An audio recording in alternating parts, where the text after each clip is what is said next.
दोस्तों स्वागत है आप सभी का आपके अपने YouTube चैनल जनसेवा विद नवनीत पर। ग्राम प्रधानों के लिए एक बड़ी जानकारी देखने के लिए मिल रही है, जिसमें बताया जा रहा है प्रशासन की तरफ से बहानेबाज प्रधानों की सूची तैयार की जा रही है। इसके बाद इन प्रधानों के ऊपर क्या एक्शन देखने के लिए मिलेगा, पूरी अपडेट हम आपको देने वाले हैं। प्रधानमंत्री नरेंद्र मोदी ने दी ग्राम प्रधानों को बड़ी जिम्मेदारी, इसके बारे में बताएंगे आपको। साथ ही जिला पंचायत अध्यक्ष और ब्लॉक प्रमुख के चुनाव के संबंध में एक बड़ी जानकारी निकल के आ रही है। साथ ही हम आपको बताएंगे कोरोना से मौत पर मिलेगा 4 लाख का मुआवजा। सभी जानकारियों को आपको देने वाले वीडियो को लाइक और शेयर कर दीजिए। साथ ही साथ हमारे चैनल जनसेवा विद नवनीत पर नए हैं तो चैनल को सब्सक्राइब कर लीजिए। अब जैसा कि आपको पता है, कोरोना के भीषण संकट की वजह से तमाम लोगों की जिंदगियां तबाह हो चुकी हैं। सरकार की तरफ से लगातार मुआवजे का ऐलान किया जा रहा है। इसी संबंध में एक जानकारी मिली है, जिसमें बताया गया कोरोना से मौत 4 लाख मुआवजा देने पर विचार।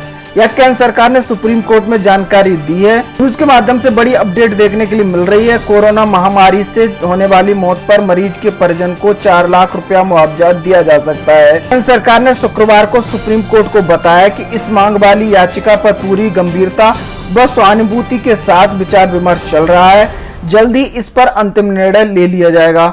मामले में अगली सुनवाई 21 जून को होनी है। पर सुप्रीम कोर्ट में एक याचिका डाली गई थी, जिसमें कोरोना के कारण जिन लोगों की मौत हुई है उनके परिजनों को मुआवजा देने की मांग की गई थी। इसी संबंध में सुनवाई देखने के लिए मिली है, जिसमें सरकार की तरफ से कहा गया है कोविड-19 से मृत्यु होने पर मरीज के परिवारजनों को मुआवजा देने के संबंध में नीति जल्द जारी की जाएगी। जस्टिस अशोक भूषण और जस्टिस M.R. शाह की पीठ ने केंद्र सरकार की ओर से पेश हुए सॉलिसिटर जनरल तुषार मेहता ने कहा, हमने आज ही अखबार में दिए बिहार सरकार द्वारा कोविड-19 से मृत्यु होने पर परिजनों को 4 लाख रुपए का मुआवजा देने की खबर पड़ी है। इस पर सॉलिसिटर जनरल ने कहा, केंद्रीय स्तर पर बहुत जल्द इस संबंध में नीति तैयार कर ली जाएगी। सुनवाई के दौरान याचिकाकर्ता की ओर से पेश वकील ने मृत्यु प्रमाण पत्र न दिए जाने का मामला भी कोर्ट में उठाया। साथ ही उन्होंने यह भी आरोप लगाया कि प्रमाण पत्र में मृत्यु की वजह दर्ज नहीं की जा रही है। इस पर सॉलिसिटर जनरल ने कहा कि हम इस मामले को भी देख रहे हैं। यानी केंद्र सरकार की ओर से मृतक के परिजनों को 4 लाख रुपए मुआवजा देने का विचार किया जा रहा है। जल्द ही इस संबंध में नीति जारी कर दी जाएगी। इससे बड़ी राहत मिलने वाली है उन सभी परिवारों को जिन्होंने अपने परिवार के एक अहम सदस्य को कोरोना महामारी के बीच में खो दिया है। एक अन्य जानकारी भी देखने के लिए मिल रही है, जो कि जुड़ी हुई है उत्तर प्रदेश पंचायत चुनाव से। उत्तर प्रदेश पंचायत चुनाव में प्रधान, BDC, ग्राम पंचायत सदस्य और जिला पंचायत सदस्य के चुनाव होने के बाद सबकी निगाहें जिला पंचायत अध्यक्ष के चुनाव और ब्लॉक प्रमुख के चुनाव पर आकर के टिक गई है। इसी संबंध में बड़ी जानकारी देखने के लिए मिली है, जिसमें बताया जा रहा है प्रदेश में जिला पंचायत अध्यक्ष और क्षेत्र पंचायत प्रमुख के चुनाव की तारीखों की घोषणा जल्द होगी।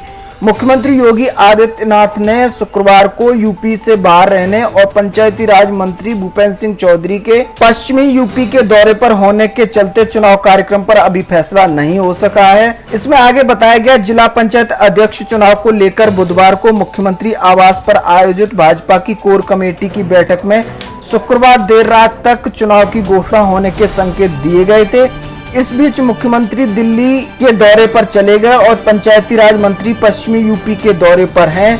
जानकारी के मुताबिक 10 जुलाई तक क्षेत्र पंचायत और जिला पंचायत अध्यक्ष के चुनाव संपन्न कराने पर सैद्धांतिक सहमति बनी है। जिला पंचायत अध्यक्ष और क्षेत्र पंचायत प्रमुख के चुनाव के बीच में 15 दिन का अंतराल रखा जाएगा। यानी जिला पंचायत अध्यक्ष का चुनाव 15 दिन पहले हो जाएगा, उसके बाद आपको ब्लॉक प्रमुख का चुनाव देखने के लिए मिलेगा। यहाँ से जो लोग भी ब्लॉक प्रमुख और जिला पंचायत अध्यक्ष का चुनाव लड़ना चाहते हैं, अपनी तैयारियां कर लीजिएगा। स्पष्ट रूप से यहाँ पर कहा गया है कि 10 जुलाई से पहले इन चुनाव को संपन्न करा लिया जाएगा। यानी आपके पास 1 महीने से भी कम का समय बचा हुआ है। तो जो लोग भी इन पदों पर दावेदारी करना चाहते हैं, अपनी तैयारियों को अंतिम रूप देना प्रारंभ कर दीजिए, क्योंकि कभी भी चुनाव की तारीखों का ऐलान किया जा सकता है। आगे बढ़ लेते हैं, एक अन्य जानकारी भी देखने के लिए मिली है, जिसमें बताया जा रहा है शासन की तरफ से उन सभी ग्राम प्रधानों की सूची तैयार की जा रही है जो प्रधान बहानेबाजी करते रहते हैं और सरकार की तरफ से या प्रशासन की तरफ से जो दिशा निर्देश जारी किए जाते हैं उन दिशा निर्देशों का पालन नहीं करते हैं। तो यहाँ बताया जा रहा है प्रधानमंत्री मोदी ने ग्राम प्रधानों को दी है यह जिम्मेदारी। बहानेबाज प्रधानों की सूची तैयार कर रहा प्रशासन, जाने क्या है पूरा मामला। तो इस संबंध में जानकारी देखने के लिए मिल रही है हिंदुस्तान न्यूज के माध्यम से।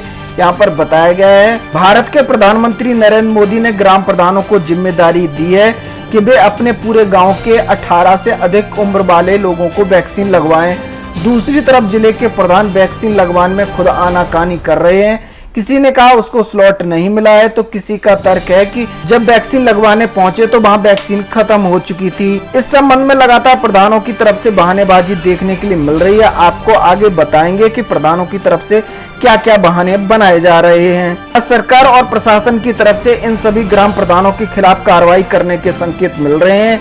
इसी संबंध में इन लोगों की सूचियां तैयार की जा रही हैं जो बहानेबाजी कर रहे हैं। अब यहाँ आगे बताया गया, हाल ही में संपन्न हुए पंचायत चुनाव में पूरे जोश और खरोच से प्रचार कर रहे प्रधान जीतने के बाद अपनी जिम्मेदारी से बचते हुए नजर आ रहे हैं। अब यहाँ आगे बताया गया, गांव की निगरानी समितियों से लेकर सचिव, लेखपाल, बीडीओ उनको बार बार वैक्सीन लगाने के लिए याद दिला रहे हैं। बावजूद इसके इक्का दुक्का ही वैक्सीनेशन केंद्रों की ओर रुख कर रहे हैं। जिला प्रशासन अब ग्राम प्रधानों को घेरने के मूड में है, क्योंकि प्रत्येक प्रधान अपने गांव और आसपास के मजरों पर अच्छा प्रभाव रखते हैं, उनकी बात ग्रामीण मानते हैं। इसलिए जब तक वह खुद वैक्सीन नहीं लगवाएंगे, ग्रामीण इलाकों में वैक्सीनेशन सफल नहीं हो पाएगा। ग्रामीण क्षेत्रों में वैक्सीन को लेकर के तमाम अफवाहें फैल रही हैं, लोग वैक्सीन लगवाने से डर रहे हैं। ऐसे में ग्राम प्रधानों की भूमिका काफी अहम हो जाती है। अब जब प्रधान खुद ही वैक्सीनेशन नहीं कराएंगे तो फिर ग्रामीण जनता पर इसका गलत प्रभाव देखने के लिए मिलेगा। अब प्रधानों की तरफ से जो बहानेबाजी की जा रही है उसके बारे में बात कर लेते हैं। तो यहाँ बताया गया है, ग्राम पंचायत कांटा करौदी के प्रधान अमित जायसवाल ने बताया कि पहले चुनाव के चलते व्यस्त रहे, फिर गांव में कैंप लगने के इंतजार में इन्होंने वैक्सीनेशन नहीं करवाया।